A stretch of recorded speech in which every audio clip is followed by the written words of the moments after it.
نفرت کرتے تھے. اور بھائیوں کا معاملہ ہے تو جس طرح نبی علیہ الصلوۃ والسلام قریش کے لیے ان کی قوم کے تھے, قبیلے کے تھے, اور ان کے ساتھ حضور علیہ الصلوۃ والسلام کے ساتھ جو ان کا اخلاق تھا اس پہ بات ہوئی ہے. اور اس میں ایک اور بڑی بات جو سمجھ میں آتی ہے وہ یہ کہ جس طرح ان کے بھائیوں نے ان کو ملک بدر کیا, ان کو شہر بدر کیا, جس طرح ان کو پریشانی میں ڈالا اور ان کو ہر کوشش کر ڈالی کہ جس سے ان کو نقصان پہنچے اور اپنے والد کا قرب حاصل کرنا چاہا, تو اللہ تعالیٰ نے حضرت یوسف علیہ السلام کو بتا بھی دیا. لیکن ہوا یہ ایک اور معاملہ کہ جب یہ سارے بھائی ملے سورت کے آخر میں, تو حضرت یوسف علیہ السلام نے انہیں فرمایا کہ لا تثریب علیکم اليوم انتم الطلقاء, یعنی تم آزاد ہو, تم پر آج کوئی برائی نہیں ہے, کوئی الزام بہتان نہیں ہے. حضور علیہ الصلوۃ والسلام نے جب فتح مکہ فرمائی, آپ نے قریش کے ساتھ یہی فرمایا, آپ نے کہا جو یوسف نے اپنے بھائیوں سے کہا میں بھی وہی کہوں گا, کیونکہ قریش کو فکر تھی کہ اب یہ بدلہ لیں گے, ہمیں ماریں گے, کیونکہ یہ عربوں کا ایک مزاج تھا. تو حضور علیہ الصلوۃ والسلام کی اس شفقت سے اور اس رحمانیت اور رحیمیت سے اللہ سبحانہ و تعالیٰ نے قریش کے پورے قبیلے کو اور تمام عربوں کو آپ کی حیات کے ہی دوران میں اسلام میں داخل فرمایا. تو اس صورت کی ابتدا سنتے ہیں, اور اللہ سبحانہ و تعالیٰ نے اس قرآن کی پہلے تصدیق فرمائی اور پھر اس کے بعد بتایا کہ یہ قرآن عربی میں نازل کیا تاکہ تم سمجھ سکو. بسم اللہ الرحمن الرحیم, اس کو شروع کرتے ہیں. بسم اللہ الرحمن الرحیم. الف لام را تلك آیات الكتاب المبین. شروع اللہ کے نام سے جو بڑا مہربان نہایت رحم والا ہے. الف لام را, یہ کتاب روشن کی آیتیں ہیں. انا انزلناه قرآنا عربیا لعلکم تعقلون. ہم نے اس قرآن کو عربی میں نازل کیا ہے تاکہ تم سمجھ سکو. نحن نقص عليك أحسن القصص بما أوحينا إليك هذا القرآن وإن كنت من قبله لمن الغافلين. اے پیغمبر, ہم اس قرآن کے ذریعے سے جو ہم نے تمہاری طرف بھیجا ہے تمہیں ایک نہایت اچھا قصہ سناتے ہیں اور تم اس سے پہلے بے خبر. إذ قال. یہ 3 آیتیں مدنی ہیں, اور ان میں جیسے ہے کہ یہ کتاب روشن کی آیتیں ہیں, اور اللہ تعالیٰ فرما رہے ہیں کہ یہ قرآن عربی میں نازل کیا تھا کہ تم سمجھ سکو, یعنی قریش سے اور عربوں سے کلام ہو رہا ہے. اور اس کی ایک بات یہ ہے کہ اللہ تعالیٰ وضاحت فرما رہے ہیں کہ ایسا نہیں ہے کہ کسی غیر زبان کے لوگوں کو دوسری زبان کا قرآن نازل کیا, یعنی کہ وہ سمجھ نہ سکیں, جو ان کے شعور اور اس خیال میں نہ آ سکے. تو یہ اللہ سبحانہ و تعالیٰ نے یہ اس بات کی ایک ترتیب فرمائی. دوسرا, اللہ تعالیٰ نے اس کو احسن القصص کہہ کے فرمایا, یعنی جس قصے کو, جس واقعے کو, جو نبی کا زندگی, نبی یوسف علیہ السلام کی حیات طیبہ تھی, اس میں جو معاملات ہوئے, آپ کو اللہ تعالیٰ نے نبی بنا کر کے پیدا فرمایا اور آپ کو خواب دکھایا. 7 سال کہتے ہیں عمر تھی, جو مفسر بیان کرتے ہیں.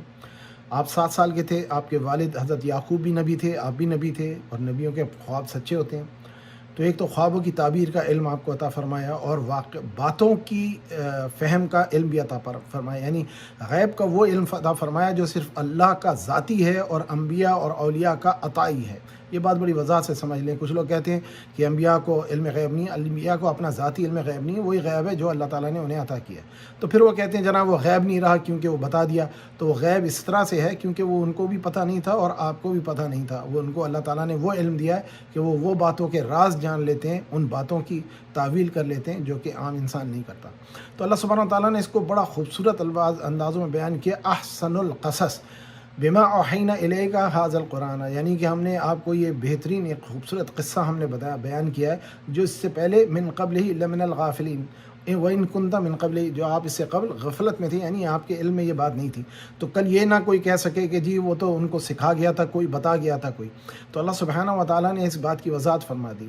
اب اگلی آیت میں حضرت یوسف علیہ السلام کا خواب کا ذکر ہو رہا ہے, اور اب اس میں جو بھائیوں کا ذکر ہوگا انشاءاللہ وہ بیان کرتے ہیں کہ رشتہ داریوں میں, خصوصاً خونی رشتہ داریوں میں, اور یہ واقعے کی اس بات کو سمجھ لیں, یہ ذکر کن کا ہو رہا ہے؟ جو نبی ابن نبی ابن نبی ابن نبی کے بیٹے ہیں, یعنی حضرت یعقوب کے سارے بیٹے نبی کی اولاد ہیں, اور ان کے دادا سب کے جو تھے حضرت ابراہیم تھے پردادا, اور اسحاق ان کے دادا تھے, اور یعقوب ان کے والد تھے. یعنی گھر میں نبی کے یہ ہو رہا ہے, سگی اولادوں میں.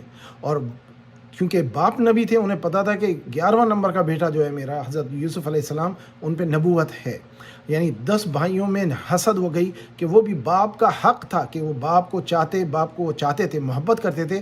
ان کی خواہش تھی کہ والد ہم پر پوری توجہ دیں. یعنی حسد ہو گئی ان میں. 10 بیٹوں میں یہ حسد ہو گئی کہ ہمارے گروہ کو چھوڑ کر کے یہ یوسف کو اور بنیامین کو زیادہ توجہ فرماتے ہیں. تو اگلی آیت سنتے ہیں انشاءاللہ. بسم اللہ الرحمن الرحیم.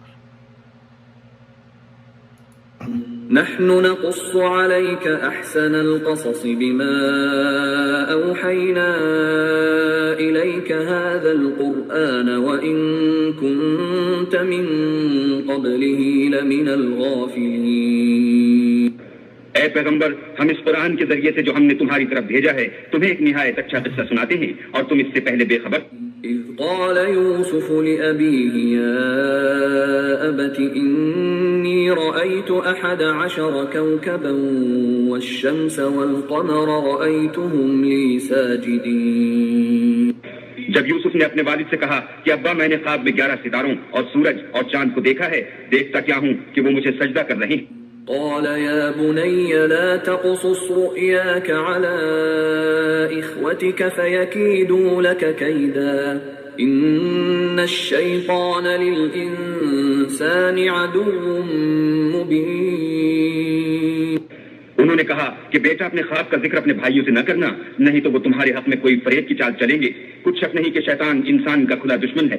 وكذلك يجتبيك ربك ويعلمك من تأويل الأحاديث ويتم نعمته عليك وعلى آل يعقوب كما أتمها على أبويك من قبل إبراهيم وإسحاق إن ربك عليم حكيم.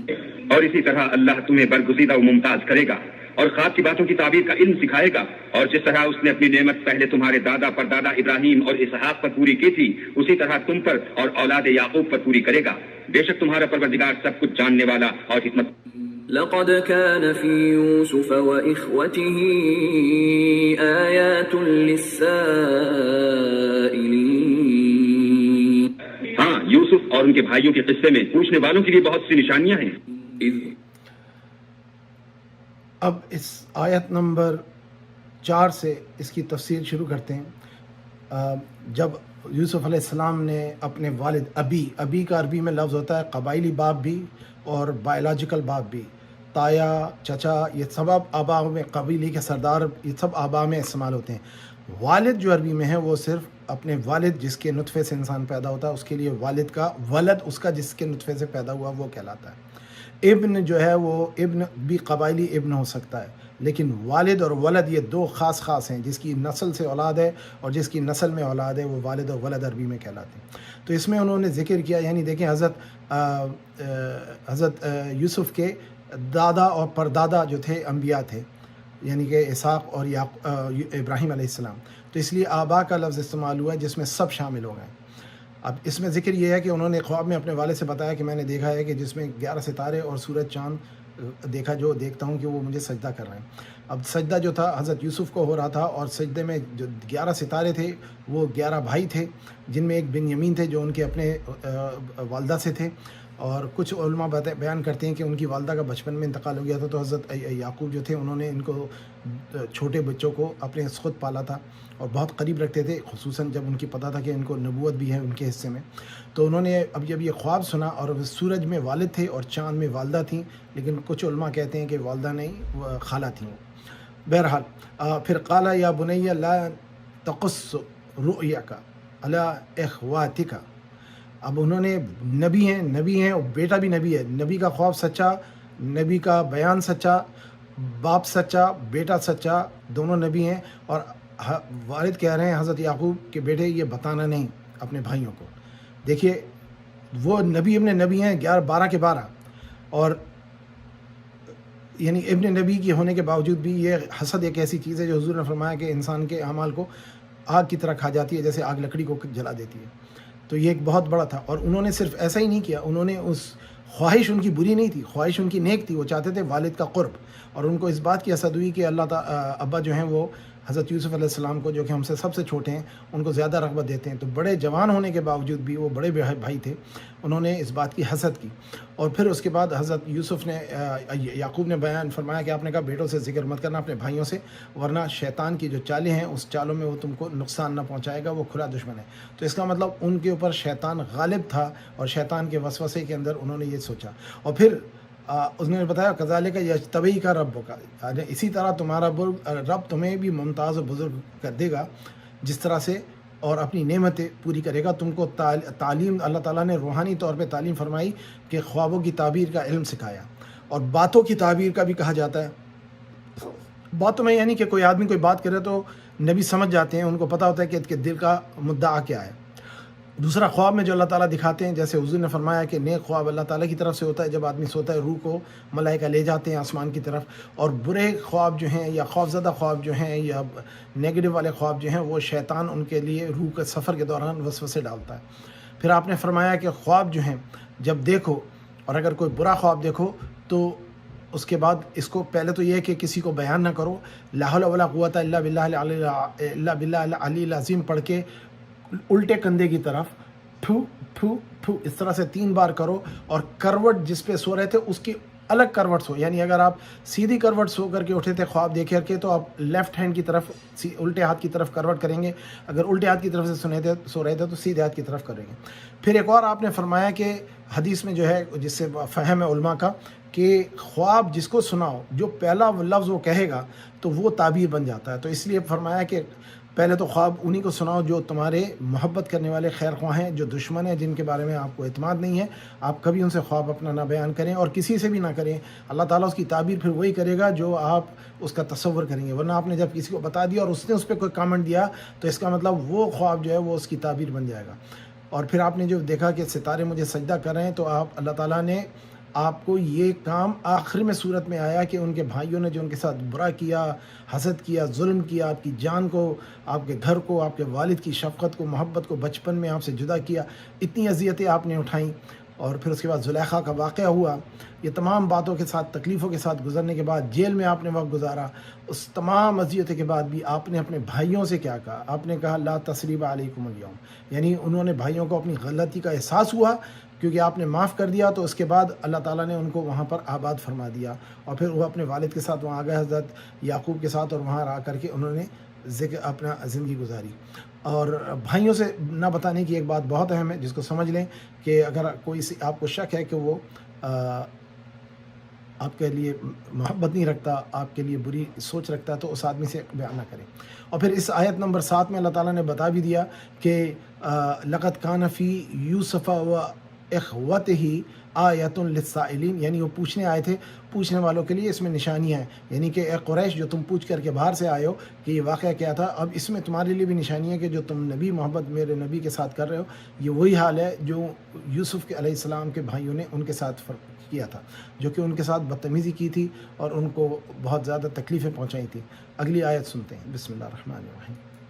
إذ قالوا ليوسف وأخوه أحب إلى أبينا منا ونحن عصبة إن أبانا لفي ضلال مبين۔ جب انہوں نے آپس میں تذکرہ کیا کہ یوسف اور اس کا بھائی ابا کو ہم سے زیادہ پیارے ہیں، حالانکہ ہم جماعت کی جماعت ہیں، کچھ شک نہیں کہ ابا صریح غلطی پر ہیں۔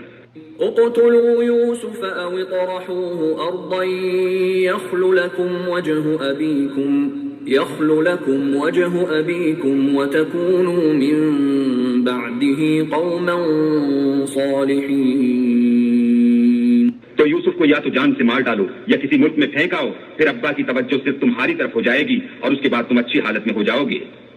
قال قائل منهم لا تقتلوا يوسف وألقوه في غيابة الجب يلتقطه بعض السيارة إن كنتم فاعلين۔ ان میں سے ایک کہنے والے نے کہا کہ یوسف کو جان سے نہ مارو، کسی گہرے کنویں میں ڈال دو کہ کوئی راہگیر نکال کر اور ملک لے جائے گا، اگر تم کو کرنا ہی ہے تو یوں کرو۔ قالوا يا أبانا ما لك لا تأمنا على يوسف وإنا له لناصحون۔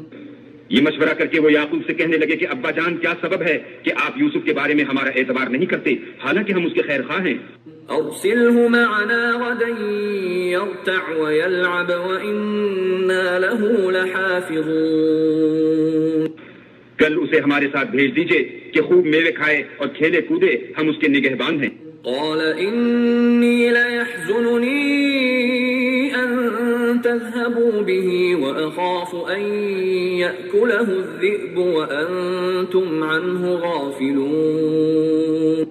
انہوں نے کہا کہ یہ امر مجھے غمناک کیے دیتا ہے کہ تم اسے لے جاؤ، یعنی وہ مجھ سے جدا ہو جائے، اور مجھے یہ بھی خوف ہے کہ تم کھیل میں اس سے غافل ہو جاؤ اور اسے بھیڑیا کھا جائے. قالوا اب اس آیت نمبر 8 سے آیت نمبر 13 تک کہ اللہ تبارک و تعالیٰ بیان فرما رہے ہیں کہ بھائیوں نے ایک سازش کا پلان بنایا کہ وہ 10 کے 10 سمجھتے تھے کہ ہم بڑے ہیں، ہمارا گروہ بڑا ہے، جبکہ ہم باپ کی محبت شفقت چاہتے ہیں اور باپ کی شفقت ہمیں نہیں مل رہی.